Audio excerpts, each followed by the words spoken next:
We're on Daf Mem Zayin Amud Beis, and it was a good place that we stopped because we're starting now the sugya of forced transactions, which is a very famous sugya. We all know about it, Lagabi Gittin. It's very negeya, where someone is forced to give a get, and everyone knows the famous Rambam with the Pintal Yid, when someone is forced to do something against their will, even though they're protesting and screaming, as soon as they say Roitzani, it's good because deep down every Yid wants to do the right thing. Okay. So we are 4 lines down from the top, Amem Zayin on the base. Amar Nachman, Amali Huna. Rav Nachman said b'shem Rav Huna. This is 5 lines down on Mem Zayin on the base. Kulin shehiviu raya, all the cases that we have just been discussing of a umen or a oris, that we said that their chazaka is not a chazaka, right? That was the Mishnah. The Mishnah said these type of people, they have a lot of reasons for having the property under their control, so their chazaka is not a valid chazaka because we have other reasons they're not holding on to it necessarily. It's not a raya that they bought it. It could be that they would just have it. They just have it in their status as a craftsman or as an artist. But if they bring a raya, if they have edim or they have a star, other than a chazaka, rayas and raya, that's a good raya. Mamid and sada biyadin, and we let them keep the sada. The Rashbam says this is obvious. Just because someone's an omen or an aris doesn't mean he's precluded from any kind of purchase. It's a chazaka that's a problem, but other kinds of rayas are fine. The second part is the part that's relevant. Gazlan shehevi raya, ein raya say raya. Someone who's a gazlan, like we explained before, according to Rav Kahana, meaning that he's someone who's intimidating,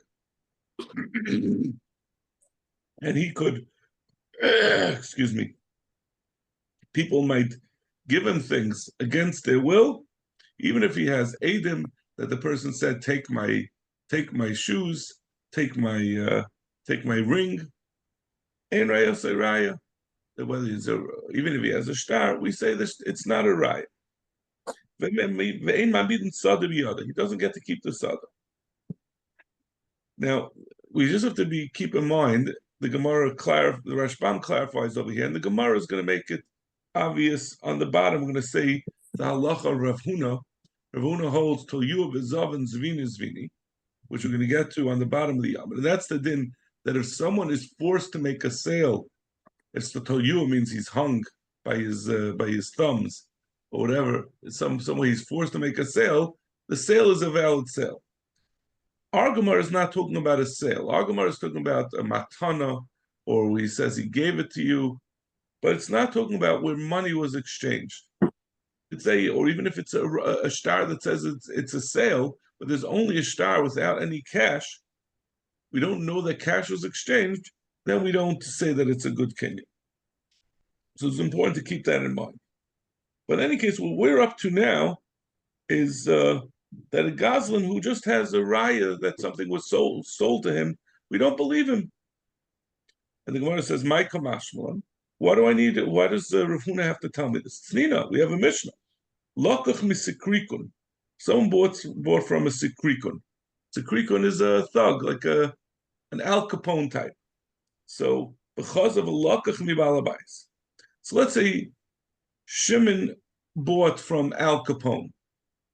Shimon's a Yid. He bought from Al Capone because of lokach mibalabais. And Al Capone had gotten a hold of this. Capone had gotten it from Reuven. Reuven was the original owner. And then Shimon went back to Reuven. After he bought it from Capone, who had taken it from Reuven, he got a second star, or he got a second kinyan from Reuven. In addition, he says, I don't want anyone to say it's not mine, so I'm going to go get it from the original owner. Mekche batel. The mekach is batel. So you see from here, so we have a Mishnah that says that someone who's a Goslin who forces a sale, his kinyan is not a kinyan. So what was Rav Huna coming to add by saying the same din? So Rav Huna, when he said that there's no kinyan from a Goslin, he's coming, even though we have this Mishnah that says about Sukrikin, that says the same thing essentially, but there's a limitation of Rav that he's coming to disagree with. The Amar Rav,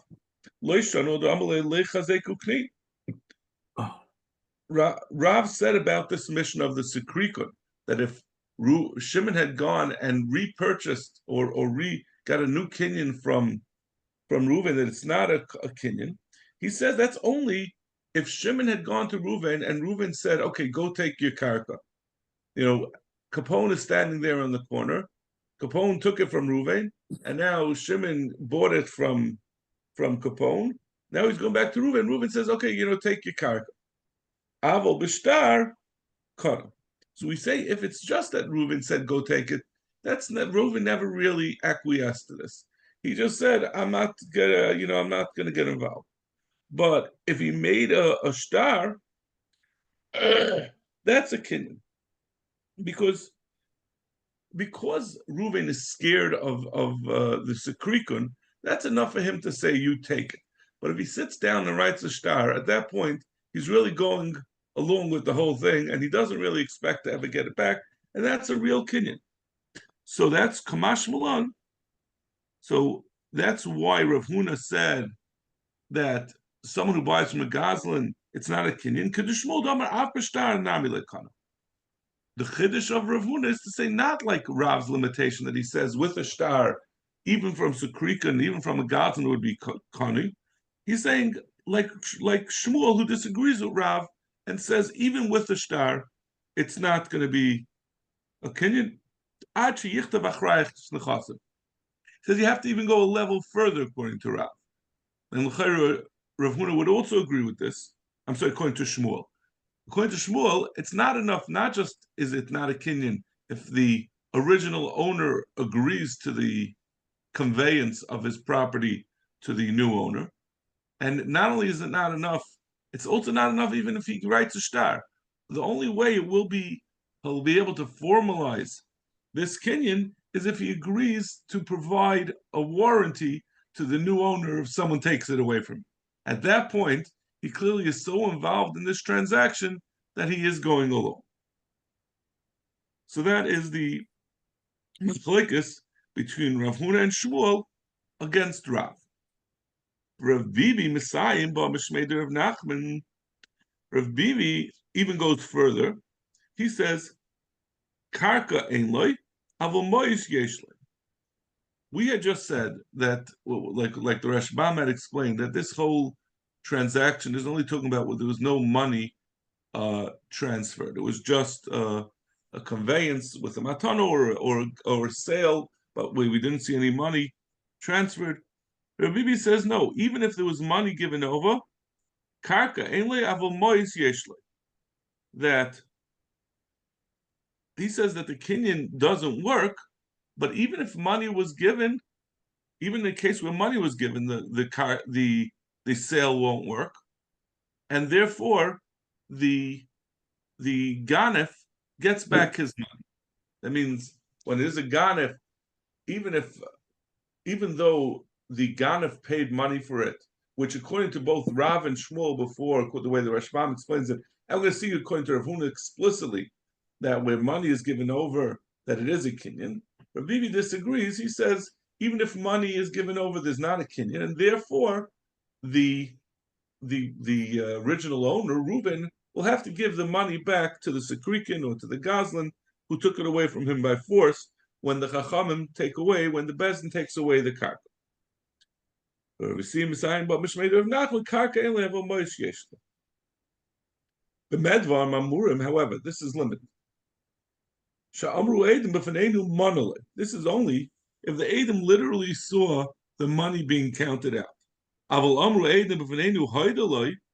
If the Edom just say that Reuven admitted that he received money, loy, then no.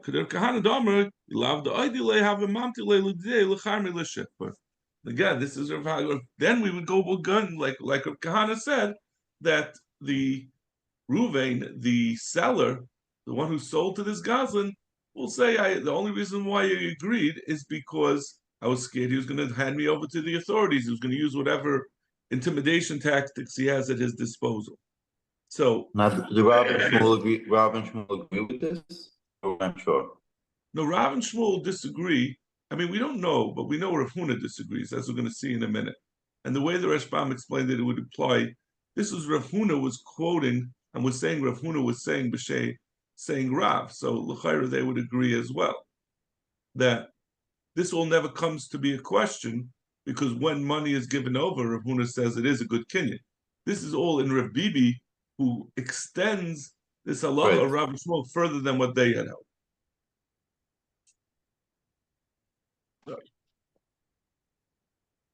You know, there's a special sadness that when you spill your coffee during the 9 days on your shirt, you know, you're counting down. You think you have now. You're gonna have to decide: is it worth it to wear a shirt for 2 days, tomorrow and today and tomorrow, or am I just gonna wear it with the coffee as long as it's a fresh shirt?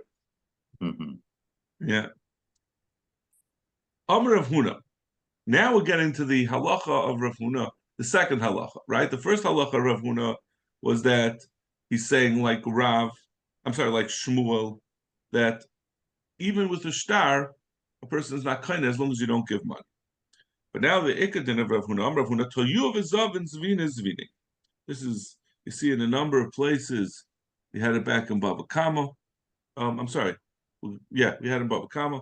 If someone forces, Tolyua means he hangs him from a tree, and he says, Shimon says to Ruvain, sell me your karka, and Ruvain, he's after his physical abuse, he says, okay, you know what, I'll sell you the karka, hand me the $100 and you can have the karka. Rav Huna says that's a good kinyan. My timer, call the mazvin inish. Anytime a person sells something, he loved the honest, they have a mazvin. If not for the fact that he needs the money, no one wants to ever give up anything. We would all prefer to be like Warren Buffett. We'll hold on to our stocks forever till they appreciate in value. But Lamaisa, the reason why we sell things is because we need the money. So everyone who's selling is always forced to sell by circumstance. So whether he's forced to sell by financial force or if he's forced to sell by a guy who's physically beating him, in the end, we're all selling out of force, and it's still a good kinyan. The Gemara makes the obvious distinction. Listen, if I decide I'm going to sell off my 401k and get some money and spend it, that's my decision.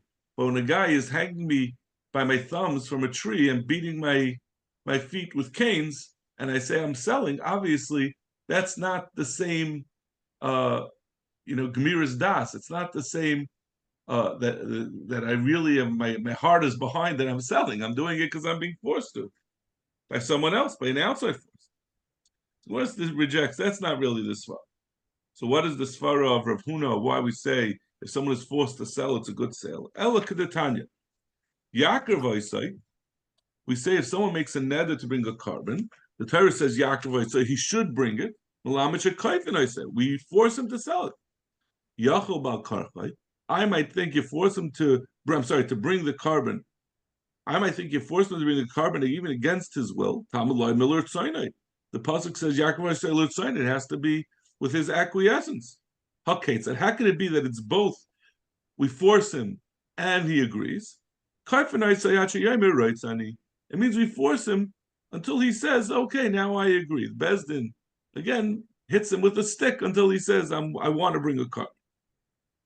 So you see that, and this is like we mentioned before, this is the famous Rambam, that deep inside of every Yid, there's a Pintel Yid. I don't think it's the Rambam who says Pintel Yid, that's not his Lashon, but the way, I think maybe the Chaim Volozhiner says it, that deep inside every Yid wants to do the right thing. So when he's being forced to do the right thing, once he says, I agree, then he's expressing what his innermost neshama really wants. So the same thing over here. We see that when a person is forced to to bring a carbon. Once he agrees, it's an agreement. That's like we just said. It's because he wants to really get his kapara. He doesn't know that he wants it, but when the Besdin explains it to him properly, then he understands it properly, meaning by forcing it. So that's not a comparison to our case of a sale. Elamai Seifa. Elamai, it comes from the Seifa of that same Mishnah.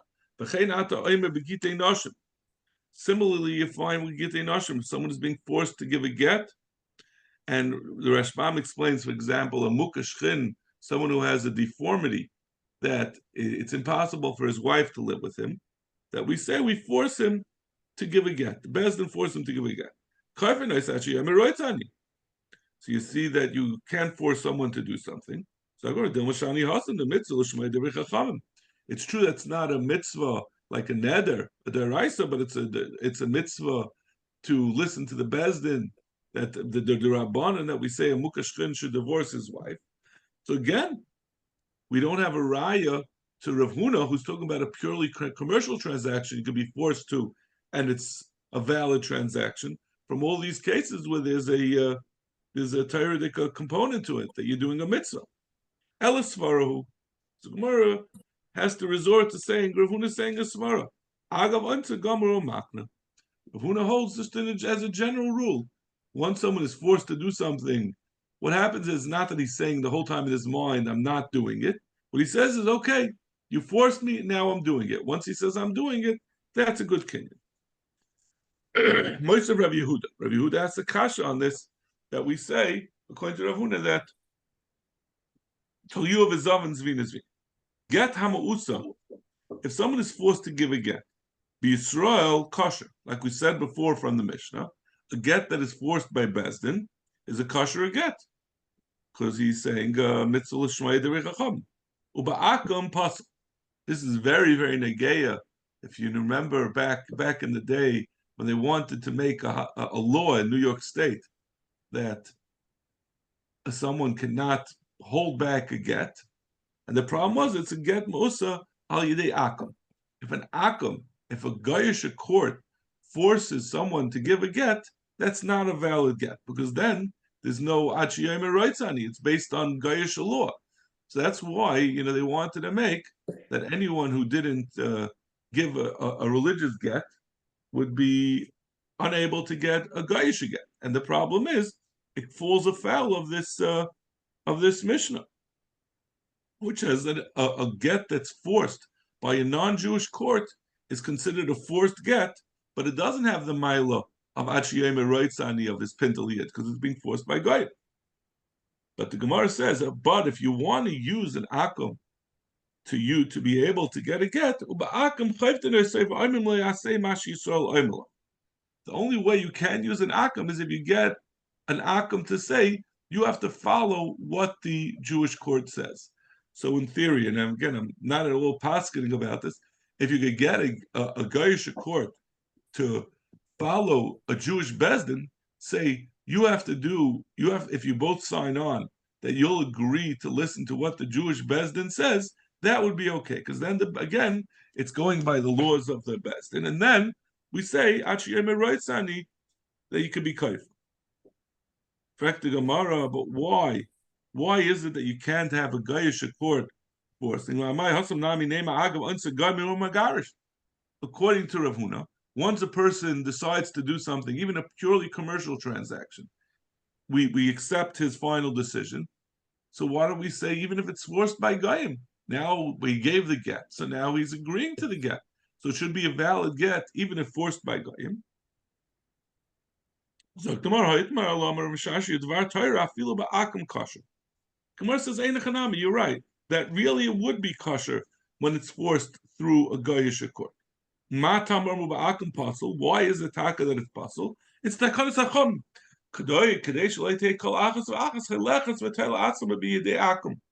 That women won't go to the Gayish courts and throw themselves at their mercy, and she'll force her husband to be megarisha. Right? We have no fault divorce in the United States. more than 50% of marriages end in divorce. It's obviously a very divorce-friendly jurisdiction. We don't want that people should be guided by non-Jewish standards of when a divorce should be given. We want it to be that a get comes with when you really reach a point, which is very much more exacting standards for a get to be given. So we don't want a woman to be able to force through a Gayish court that they should be able to get at a much lower level standard of necessity. So that's why Einachanami, the theory of Rav Huna would apply by a get given by a non-Jewish court, that once a person agrees to give something, agrees to a transaction, it's valid. The Chama was second not to do so. Ma'aser Rav Hamnuna. Rav Hamnuna asks another kasha on this klal of Rav Huna, that Tolyu v'zav and zvini. Lakach misukrikan. If someone purchased the property from Sukrikan, because of lakach balabayis, this is the Mishnah that we brought before, and then he went right. Ruvain sold it to the Sukrikan, to Capone, and then then he sold it to Shimon. And then Sukrikan sold it to Shimon, and then Shimon went back to Ruvain to reinforce the sale. Mekhlei bot. Mekach is not a good mekach.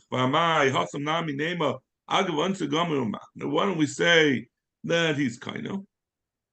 Itmar Allah, so the Gemara answers,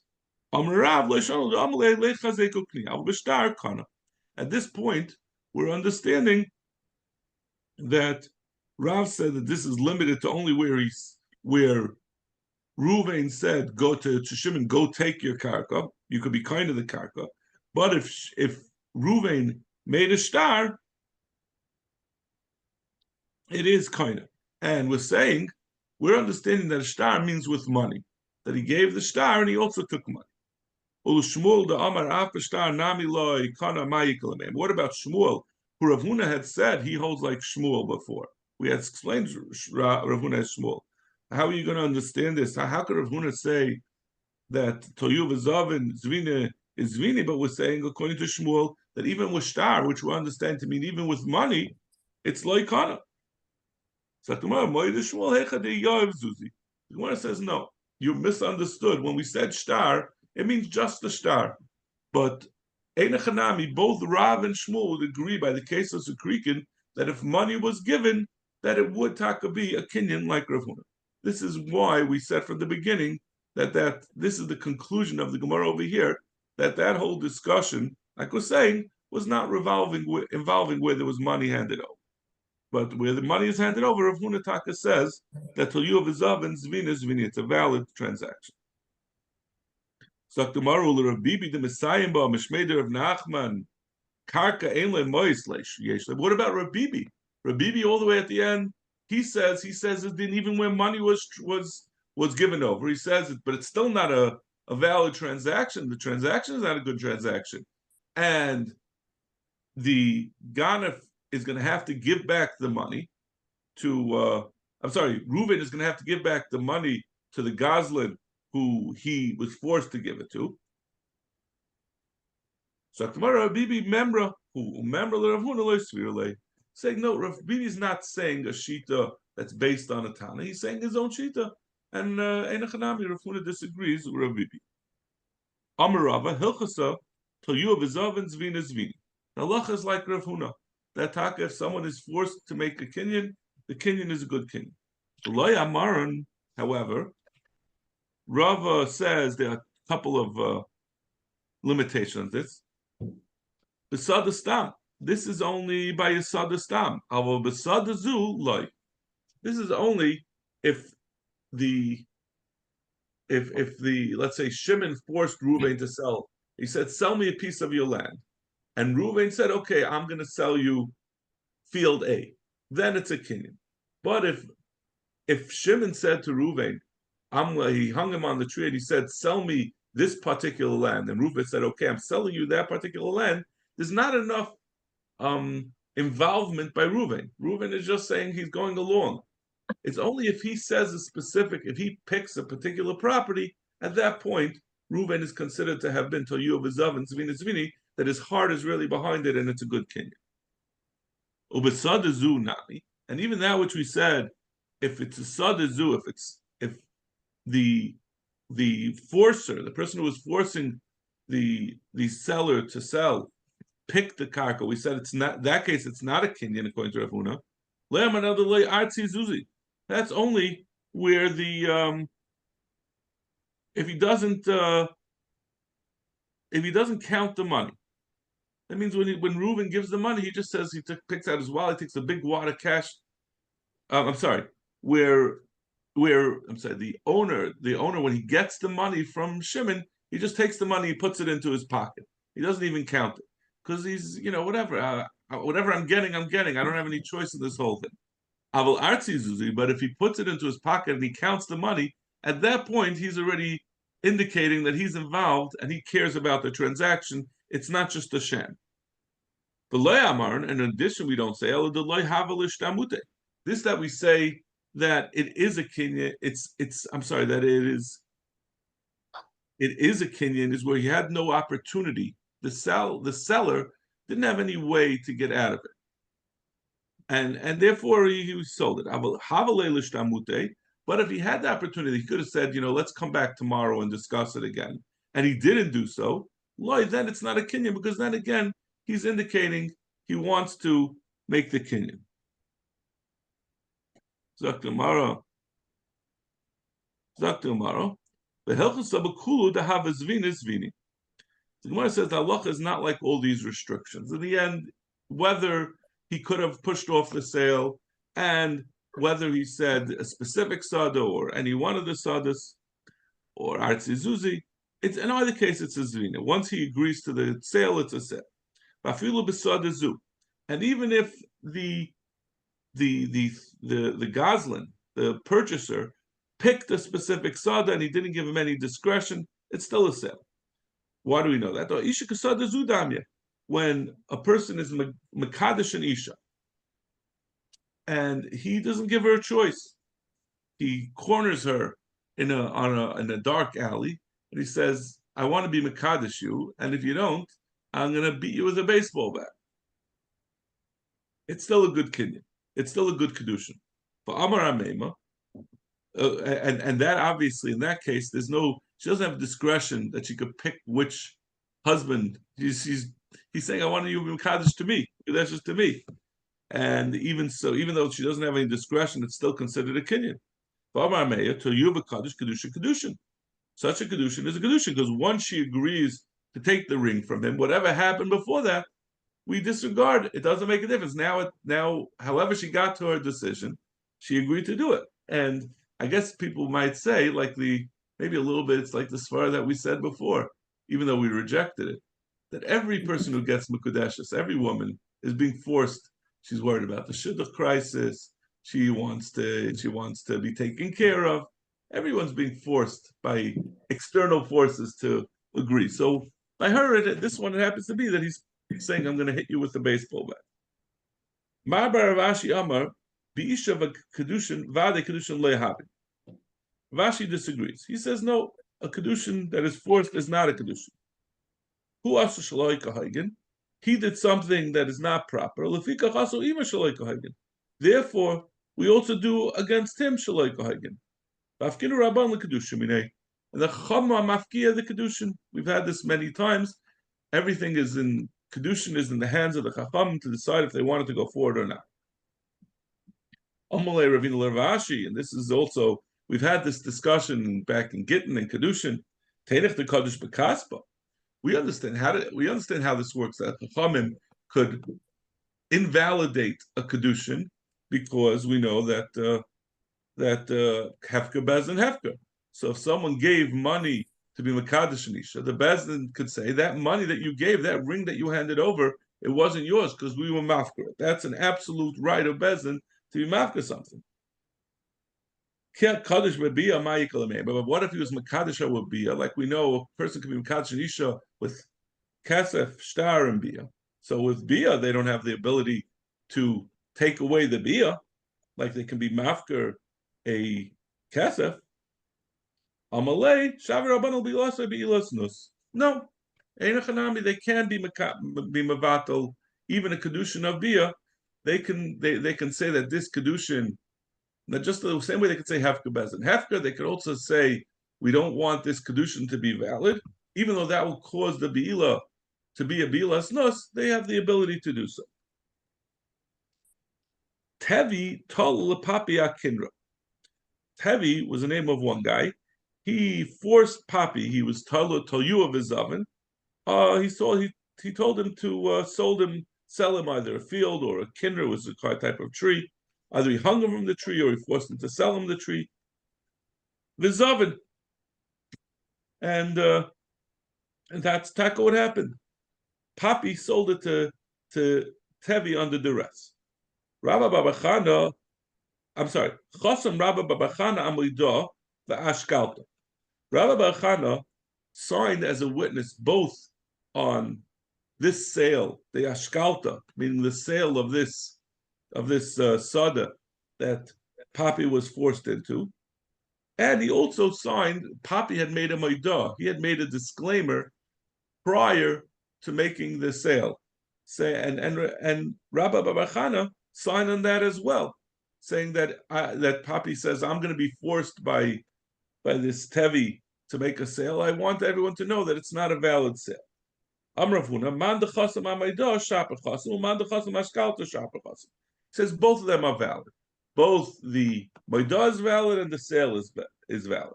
So come on, manavsha. Imaydah lo ashkalta, v'ashkalta lo maidah. Can't be both true. If you're saying the disclaimer is valid, that means that the sale is not a valid sale, and vice versa. If you're saying the sale is valid, that means the maidah is not good. Talking about hakikama, ilav maidah. If not for the maidah, man dechasam ashkalta shapachasam. We would have said till you of a zavin, and the sale would have been a good sale. But since there's a maidah, that taka is mevatel the sale. So this is taka Ravuna l'shitasa, who holds that you can force, like in this case, that Tevi forced Papi to sell. In fact, the Gemara Ini v'Amar of Nachman Heidim shamanu sha'amru amanu hayidvareinu.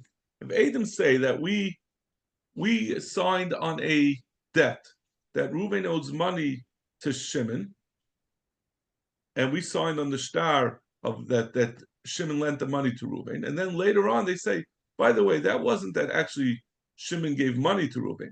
We signed with Reuven's agreement that Shimon can hold on to a star of money. We've had this concept before that people would write notes to make it easy on the lender. Reuven says, write a note that I owe $100 to Shimon, and Shimon will hold on to it. So someday, if I'm able to convince Shimon to lend the money, he'll have the note already in his hand. But that means that the note was written, there wasn't necessarily money lent. And now these Eidim are saying this star was a star money. Now, a star money is something you're not halachically it's disfavored. You shouldn't really write a star money.